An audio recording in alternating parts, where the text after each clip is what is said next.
उत्तर प्रदेश के कन्नौज का बड़ी आबादी वाला एक व्यापारिक कस्बा गुरसआयगंज है, जहां बड़े पैमाने पर आलू तथा तंबाकू का व्यवसाय होता है। बीड़ी के कारखानों में सैकड़ों मजदूर काम करते हैं। गुरसआयगंज कस्बा पहले मुरादाबाद जिले के अंतर्गत आता था, लेकिन जब कन्नौज नया जिला बना तो वह कस्बा कन्नौज जिले के हिस्सा बन गया।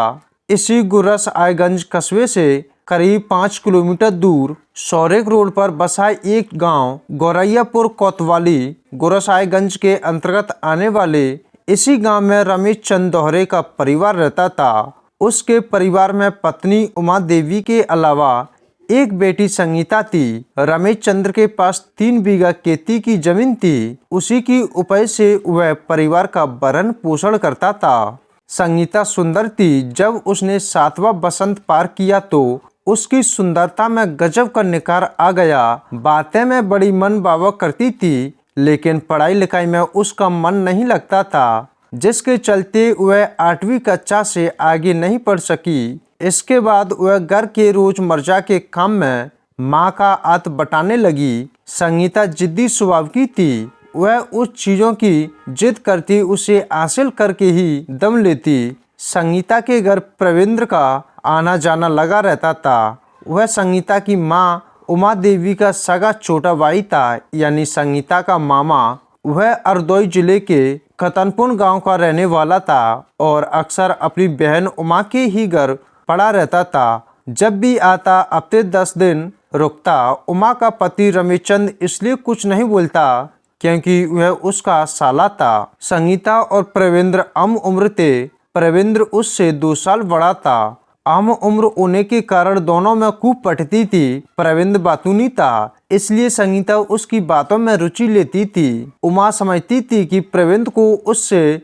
लगाव है, इसलिए उसके घर आता है। लेकिन सच है था कि प्रवींद्र की लालची नज़र अपनी बांझी संगीता पर थी। वह उसे प्रेम जाल में फंसाने के लिए आता था। प्रवींद्र ने अपने व्यवहार से बहन और बहनोई के दिल में ऐसी जगह बना ली थी कि वे उसे अपना हमदर्द समझने लगे थे। वे लोग उससे सुख दुख की बातें भी साझा करते थे।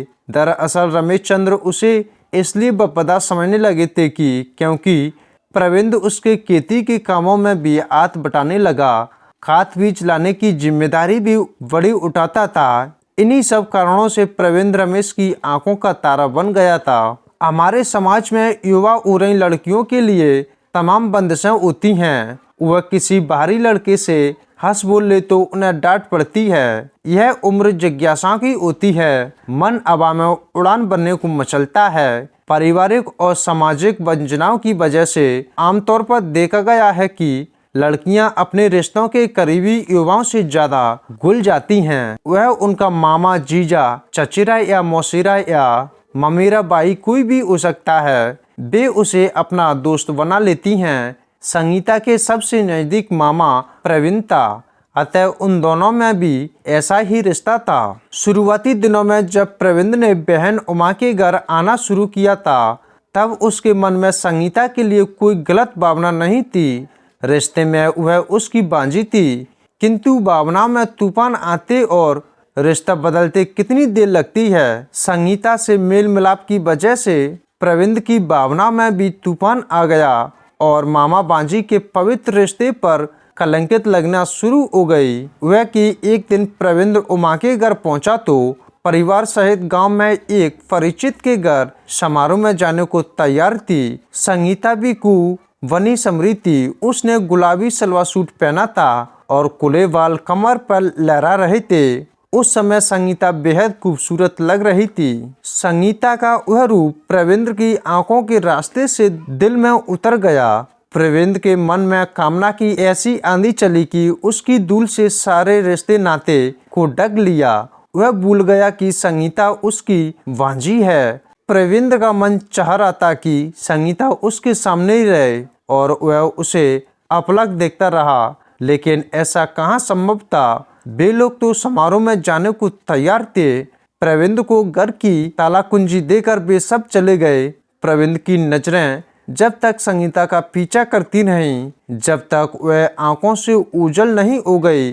उनके जाने के बाद प्रविंद खाना खाकर बिस्तर लेट गया, लेकिन नींद उसकी आंखों से कोसों दूर थी। उसकी आंखों में संगीता का अक्स बना था और जेहन में उसकी ख्याल उतल पुतल मच रही थी। कई बार प्रविंद की अंतरात्मा ने उसे झिंझोरा, संगीता तुम्हारी बांझी है, उसके बारे में गंदे विचार तक मन में लाना पाप है, संगीता के बारे में गलत सोचना बंद कर दो। प्रविंद ने हर बार यह सोचकर अंतरात्मा की आवाज को दबा दिया कि हर लड़की किसी न किसी की बांझी होती है। अगर लोग मामा बांझी का यही रिश्ता निभाते रहे तो चल गई दुनिया। कहते हैं कि बुरे विचार अच्छे विचारों को जल्दी दबा देते हैं। प्रविंद की अच्छाई पर बुराई हावी हो गई। इधर उमा और रमेश रात को काफी देर से लौटे। सुबह वे जल्दी उठकर अपने अपने काम से लग गए। रमेश चंद्र और ऊषा खेत पर चले गए थे, जबकि संगीता घरेलू कामों में व्यस्त थी। प्रविंद की आंखें खुली तो उसकी नजर आंगन में काम कर रही संगीता पर पड़ी। वह मुंह से तो कुछ नहीं बोला, लेकिन टकटकी लगाए संगीता को देखने लगा।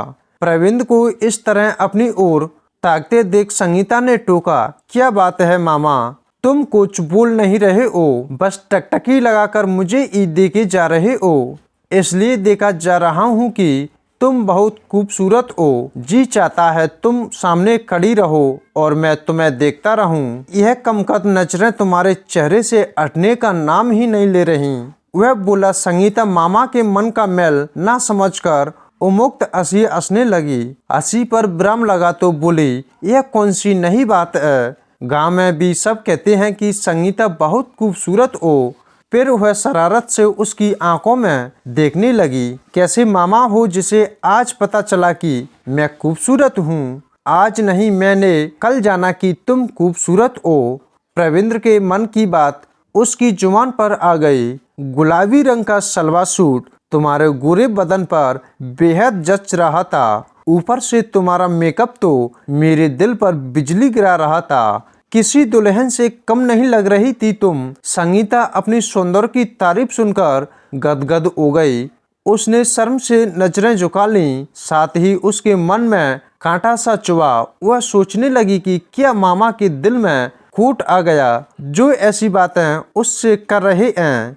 वह भी ऐसा सोच रही थी कि तभी प्रविंद 2 कदम आगे बढ़कर संगीता की कलाई पकड़ ली। कलाई पकड़ के बोला, संगीता तुम वाकई बहुत खूबसूरत हो, मैं तुमसे प्यार करता हूँ। संगीता काफी दिनों से महसूस कर रही थी कि उसके मामा प्रविंद के मन में उसके लिए बेपनाह प्यार है। सच तो है था कि संगीता भी मन ही मन मामा प्रविंद को चाहती थी।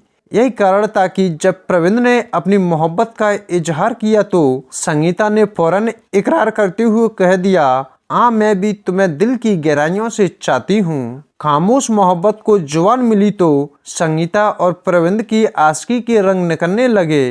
प्रविंद का पहले से ही घर में आना जाना था। रमेश चंद दोहरे भी उसे बेटे की तरह मानते थे, इसलिए संगीता से उसके मिलने जुलने या एकांत में बातचीत करने में किसी भी प्रकार की बाधा नहीं थी। प्रविंद जब अपने गांव कतरता में होता तब वे दोनों मोबाइल फोन पर देर तक बात करते थे। संगीता उसे अपना आले दिल सुनाया करती थी। बहन के घर जाने में भाई को बहाने की जरूरत नहीं होती। संगीता के बुलाने पर वह उसके यहाँ सब उसे देखकर खुश होते कि देखो भाई बहन में कितना प्यार है।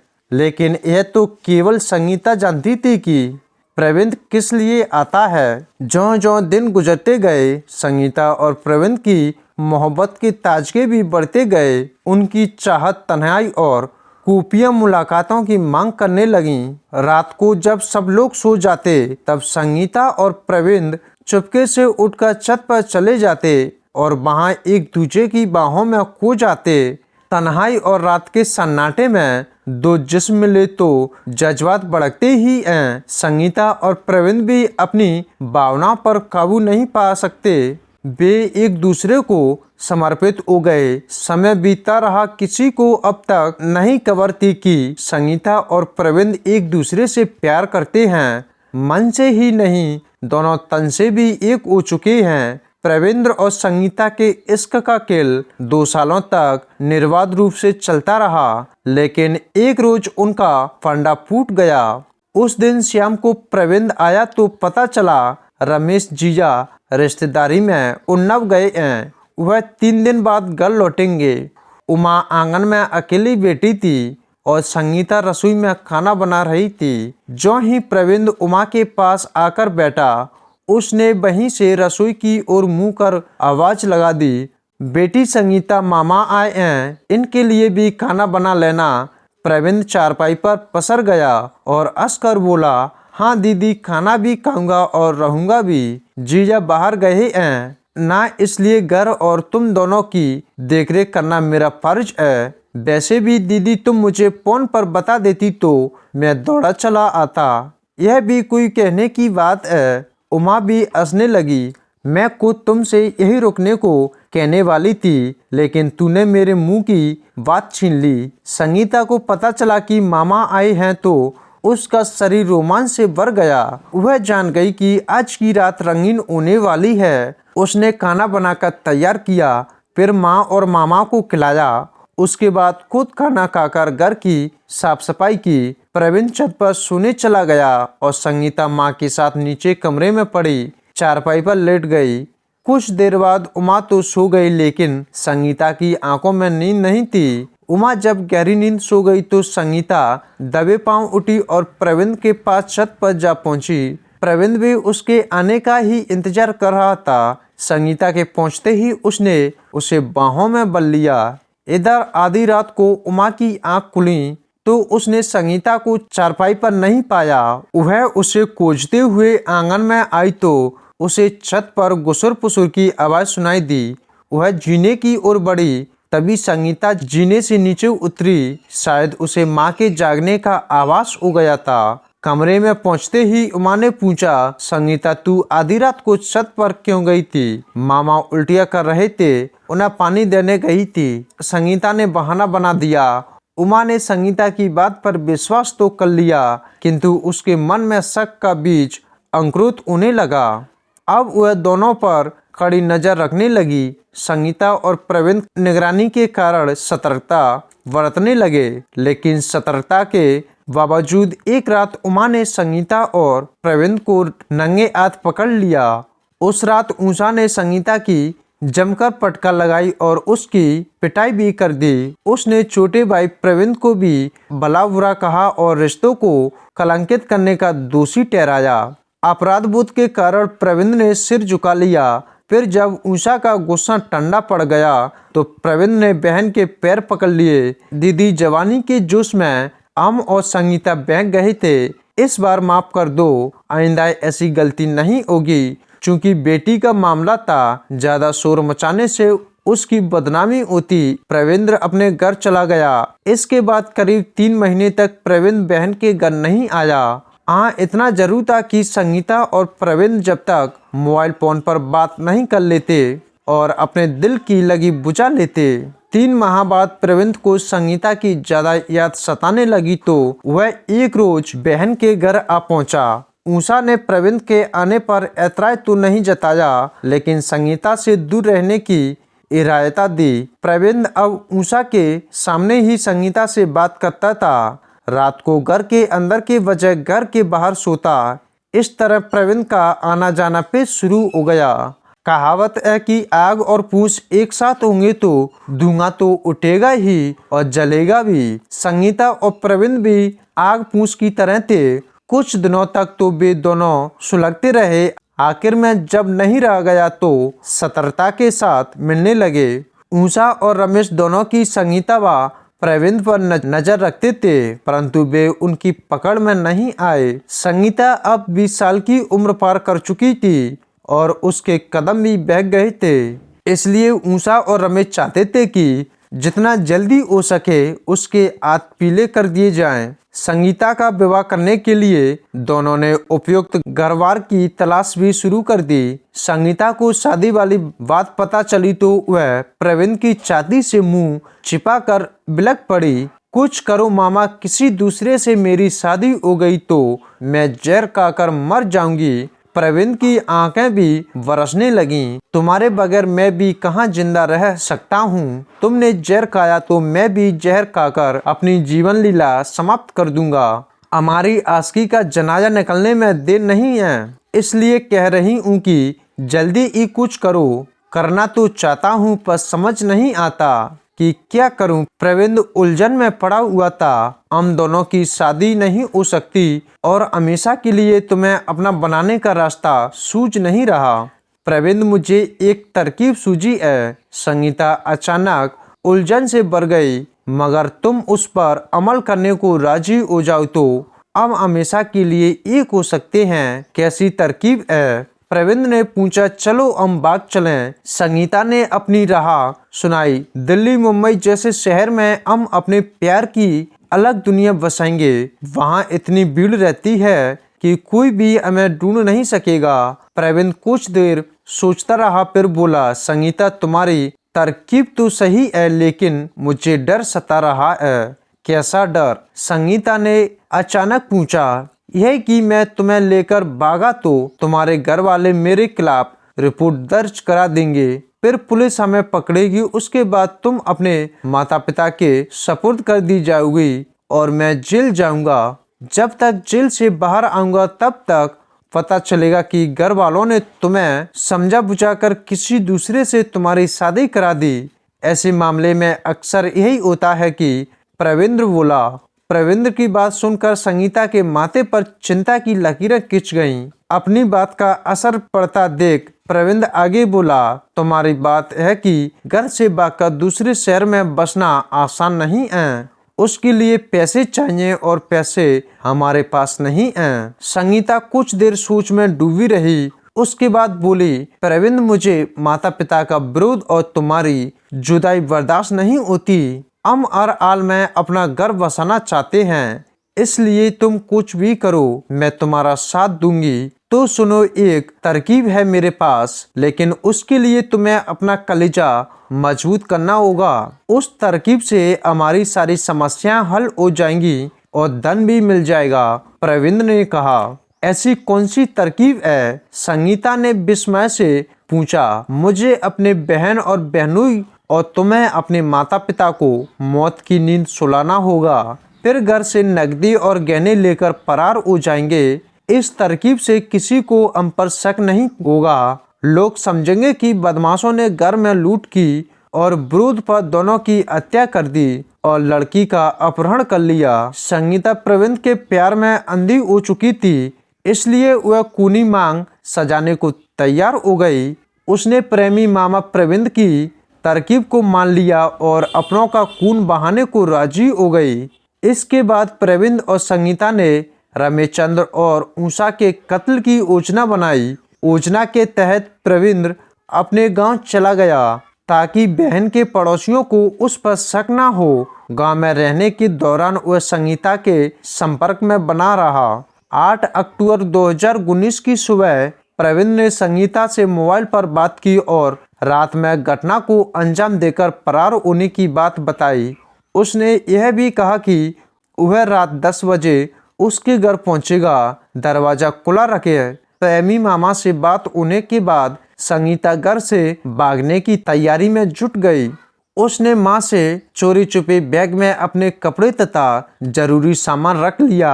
बैग को उसने कमरे में रखे बड़े संदूक में छुपा दिया। अन्य दिनों की अपेक्षा उस शाम संगीता ने कुछ जल्दी खाना बनाकर माँ बाप को खिला दिया।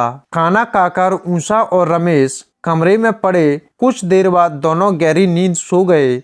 इधर रात 10 बजे प्रवीण संगीता के दरवाजे पर पहुंचा। उसने दरवाजे पर दस्तक दी तो संगीता ने दरवाजा खोलकर उसे घर के अंदर कर लिया। वह बेसब्री से उसी का इंतजार कर रही थी। संगीता प्रवीण को कमरे में ले गई। एकांत पाकर प्रवीण का मन मचल उठा और वह संगीता से शारीरिक छेड़छाड़ करने लगा। प्रवीण की छेड़छाड़ से संगीता भी रोमांचित हो गई। उसने भी अपनी बाहें फैला दी। इसके बाद कमरे में शीतकार की आवाजें गूंजने लगीं। उसी समय उषा की आंख खुल गई। वह बाथरूम जाने को आंगन में आई तो उसे संगीता के कमरे से अजीब सी आवाज सुनाई दी।